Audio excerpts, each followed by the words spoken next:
ఓం గం గం గణాధిపతియే నమః. ఓం విశ్వకర్మనే నమః. ఓం వీరబ్రహ్మణే నమః. ఓం నమః శివాయ. ఓం నమః శివాయ. మిత్రులందరికీ అన్నబేదితో సత్తుకట్టు చెప్తా వినండి. అన్నబేది 250 గ్రాములు తీసుకొని సత్తు 100 గ్రాములు తీసుకోండి.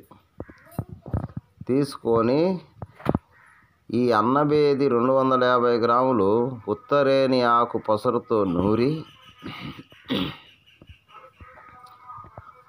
సత్తు శుద్ధి చేసిన సత్తు కవచమిచ్చి బాగా ఆరబెట్టేసి కేజీ 1 పుటము, కేజీన్నర 1 పుటము, 2 కేజీలు 1 పుటము, అట్లా 3 పుటాలు వేస్తే సత్తు కడుతుంది. ఇది గ్రూపు మిత్రులందరికీ